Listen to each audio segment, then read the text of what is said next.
La mañanera de Ángel correspondiente al jueves de la semana en curso, jueves 18 de febrero del año 2021.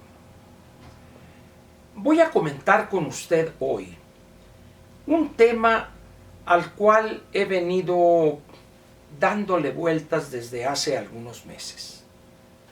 He releído algunos libros que leí hace años, en otros casos algunos documentos o ensayos largos sobre este tema. Básicamente el tema que me ha ocupado un buen tiempo es algo que contradice aquella visión que conocimos, sobre todo los que tengamos más de 60, 65 años, en las viejas películas mexicanas.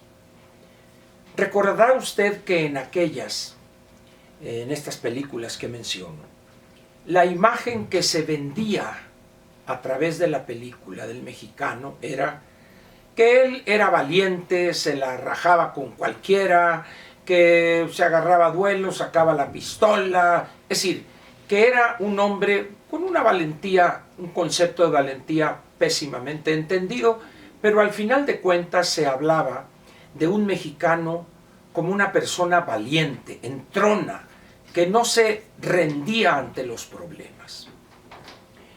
Al margen de si esa era una imagen falsa o no, vayámonos al siglo XXI, tercer decenio que recién comenzó. El año 2021 es el año 1 del tercer decenio del siglo XXI. El mexicano promedio que yo veo hoy en México no es ni de lejos aquel que pintaban las películas mexicanas que mencioné al principio.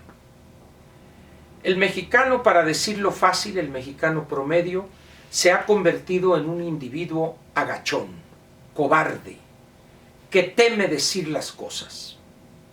Se da cuenta de ellas, pero se acobarda ante la posibilidad de expresar lo que piensa de este o aquel tema o de este o aquel problema. Eso no quiere decir que no siga siendo abusivo, que se junta con otros 10 y golpean a uno. Eso no es valentía, eso es cobardía. Pero en términos de la responsabilidad ciudadana, los mexicanos somos hoy un país de agachones, de cobardes. Dirá Ángel, ¿y por qué dices eso?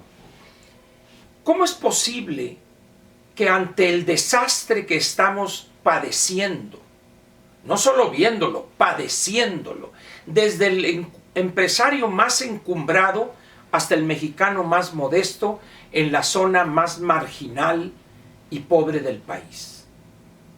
Y sabe usted que todo el mundo prácticamente calla.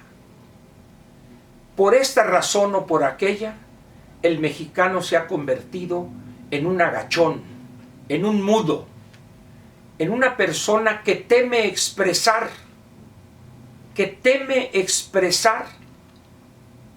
sus juicios acerca de la realidad que está padeciendo.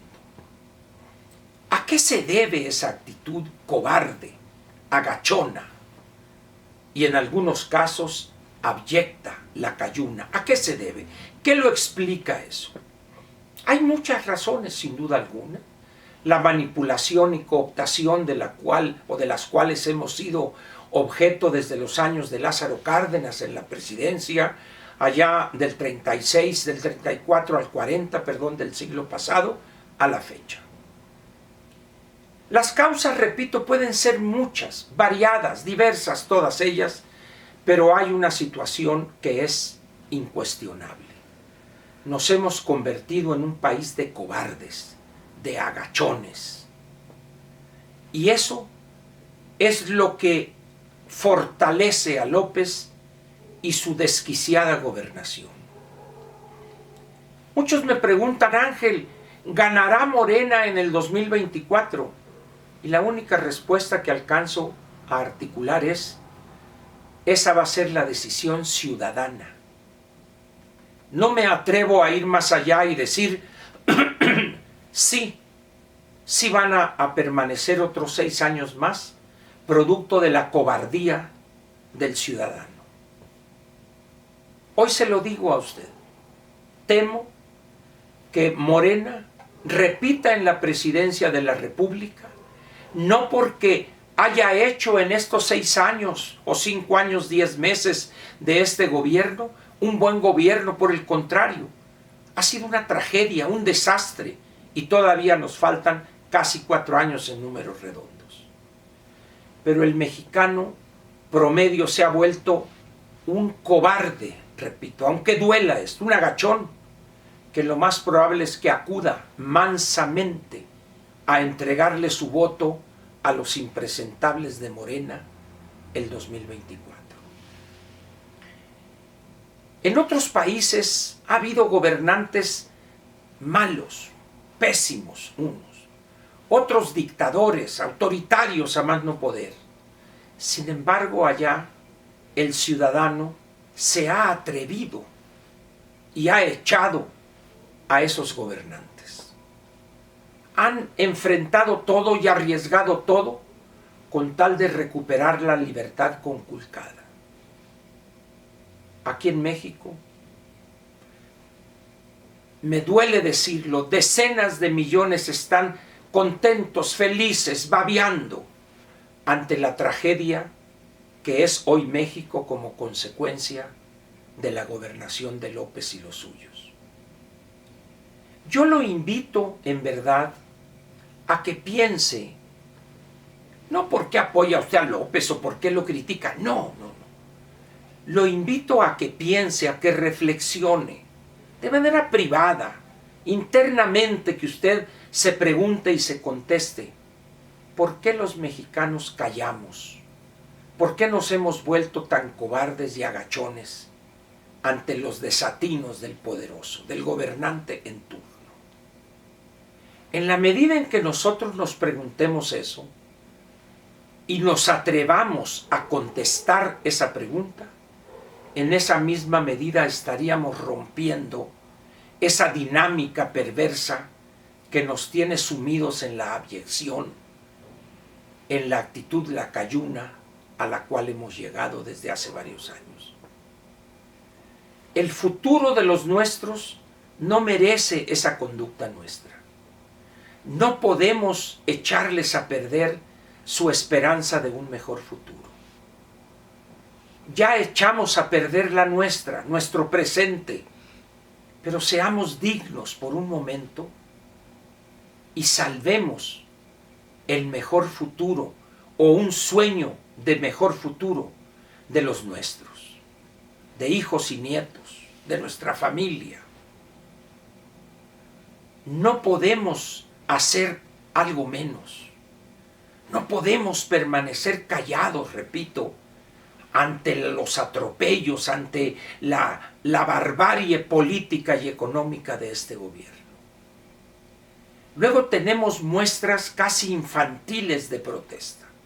Tenemos el caso del candidato de Morena a la gubernatura en Guerrero.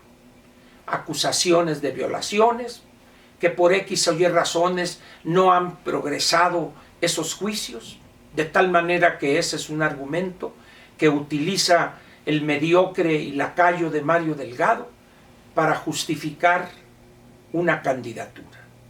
Y luego López, eso es chismes políticos y calumnias y etcétera, etcétera.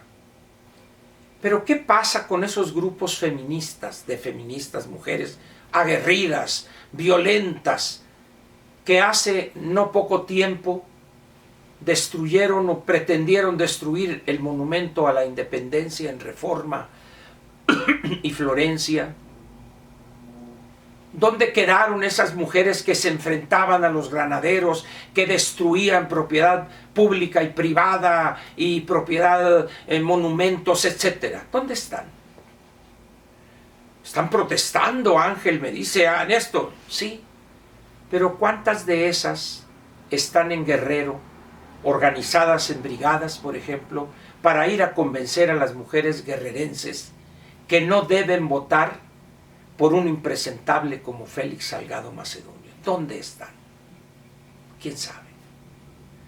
Porque siempre será más fácil hacer barullo, destruir, intentar destruir monumentos, propiedad pública y privada, etcétera, en la Ciudad de México, las cámaras, la televisión, la radio, etcétera, que ir allá, a donde deben estar en esa protesta, si es que quieren demostrar congruencia, pero no, por una razón muy sencilla.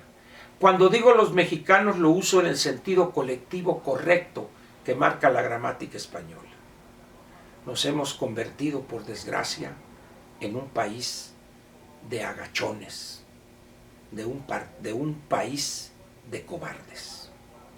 Esa será nuestra gran desgracia, la mayor de las tragedias, habernos convertido, después de habernos creído durante años un país de valientes, de machos, acabamos siendo un país de agachones, de siervos.